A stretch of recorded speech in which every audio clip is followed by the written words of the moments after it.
नमस्कार दोस्तों, एडिल civil services classes में आप सबका स्वागत है।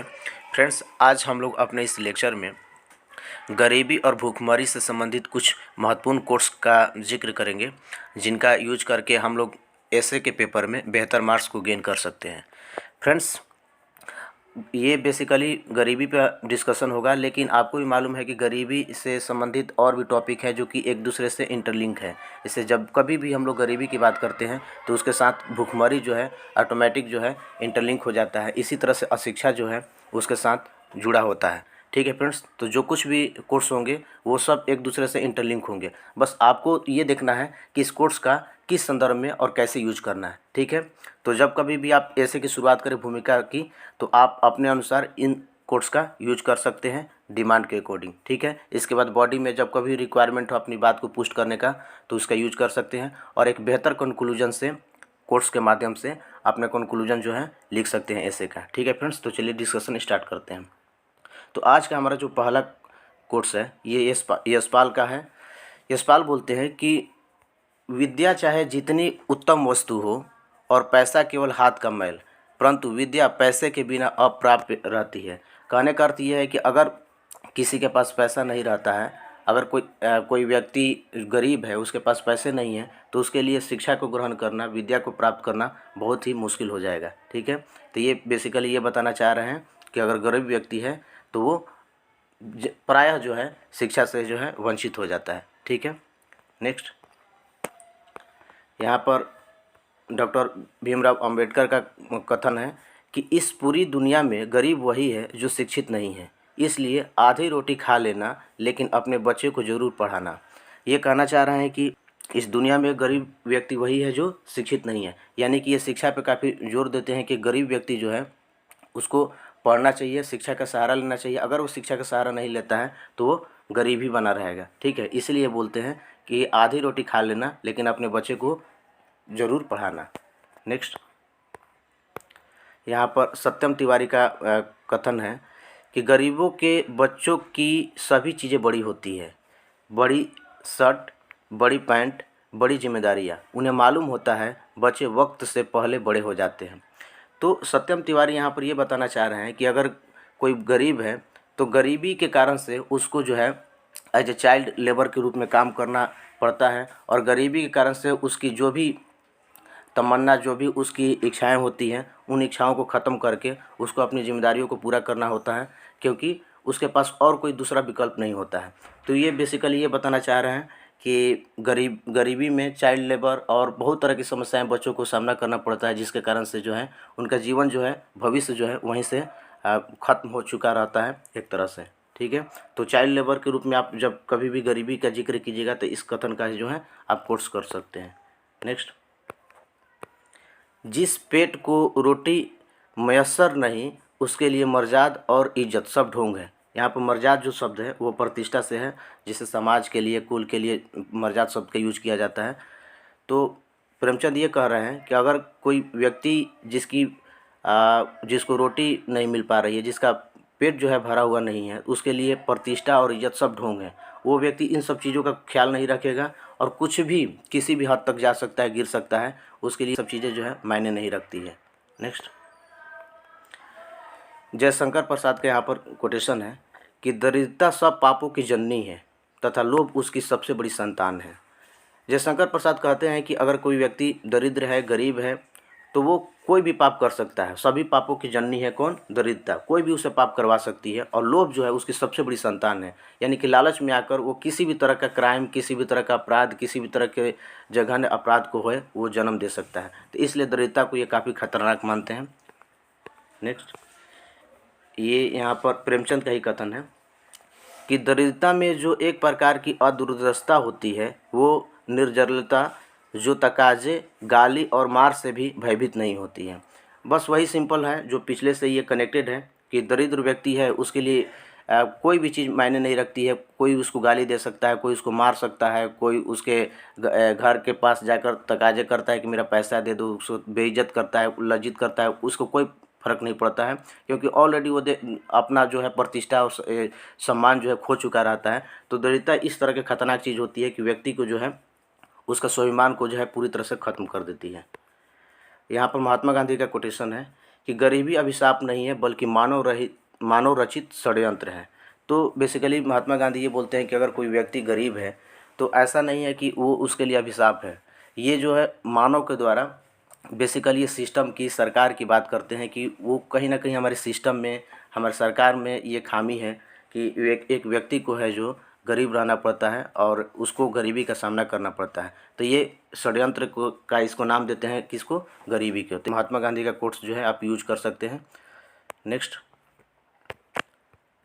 फिर से यहाँ पर मुंशी प्रेमचंद का ही है, धन मानव जीवन में अगर सर्वप्रधान वस्तु नहीं तो वह उसके बहुत निकट की वस्तु अवश्य है।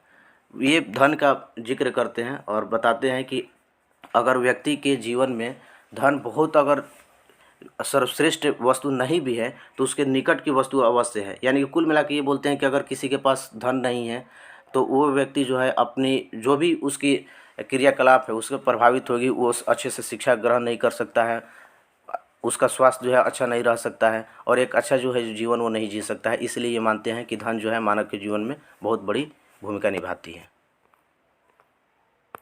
यहाँ पर भास्कर कवि का कथन है कि गांव में पक्का मकान बनाना था सो कच्ची उम्र में घर छोड़ना पड़ा। यहाँ पर भी आप चाइल्ड लेबर के रूप में इसको कनेक्ट कर सकते हैं और बता सकते हैं कि गरीबी के कारण से बहुत सारे लोगों को कम समय में ही, उम्र के कम पड़ाव में ही उनको जो है काम में लगना पड़ता है और एक अच्छी ज़िंदगी को ना जी पाने के कारण से जो है वो अन्य अपने जो इच्छाएं हैं उनको त्याग कर मान के चलिए कि अपना भविष्य जो है वो खो देते हैं।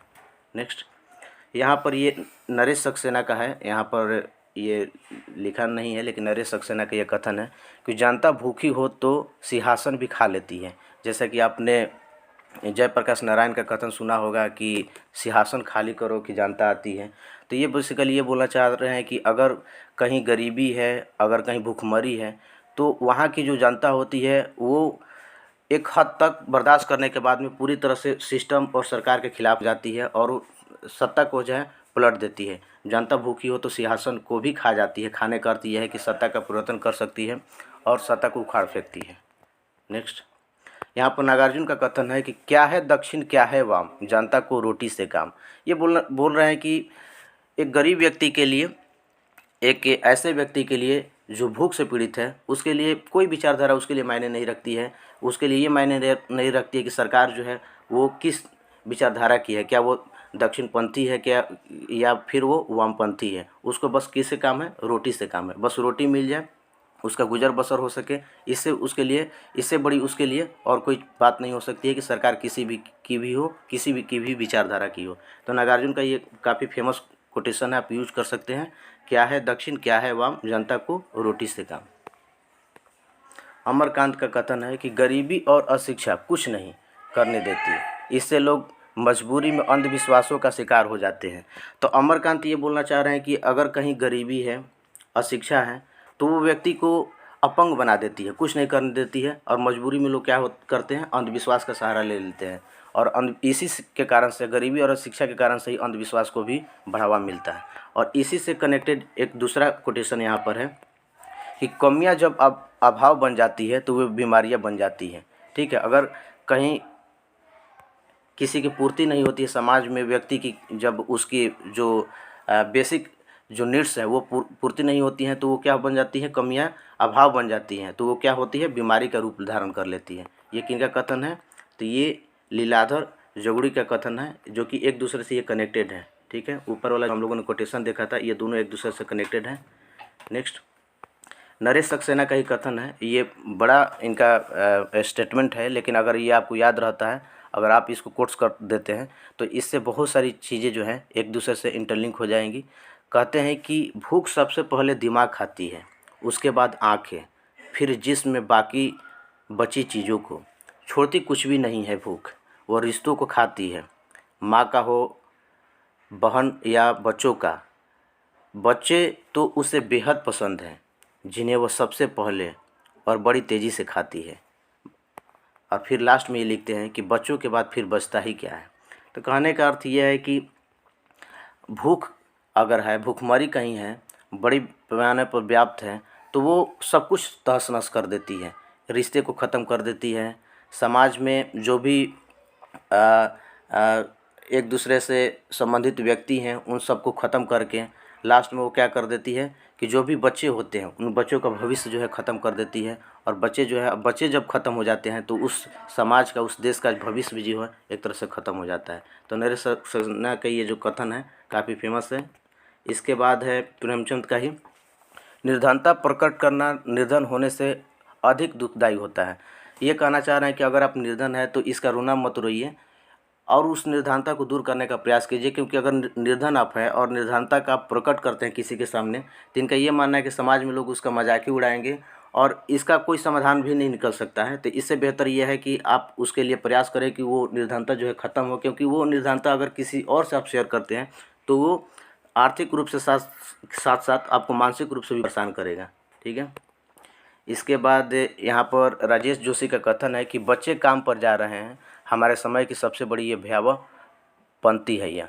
ठीक है। तो ये फिर वही चीज़ है, चाइल्ड लेबर से ये जोड़ रहे हैं कि अगर मान के चलिए कि अगर बच्चा कोई काम पे जा रहा है तो इसका अर्थ यह है कि वो शिक्षा ग्रहण नहीं कर पाएगा, इसका अर्थ है कि वो गरीब है। तो इस कारण से वो जो है वो काम पे जा रहा है। और यह अगर काम पे कोई बच्चा जा रहा है तो इसका अर्थ यह है कि यह हमारे समाज के लिए, देश के लिए काफ़ी भयावह पंक्ति है। तो फ्रेंड्स, आज के डिस्कशन में हम लोगों ने गरीबी और भुखमरी और उससे संबंधित शिक्षा से संबंधित कोटेशन का जिक्र किया। आप बताइएगा कि आपको यह कैसा लगा, और इसके बाद आप टॉपिक बता सकते हैं कि आपको कौन से टॉपिक पे चाहिए जो हम लोग आगे डिस्कशन करेंगे। ठीक है। तो ठीक है फ्रेंड्स, आज के वीडियो में इतना ही। धन्यवाद।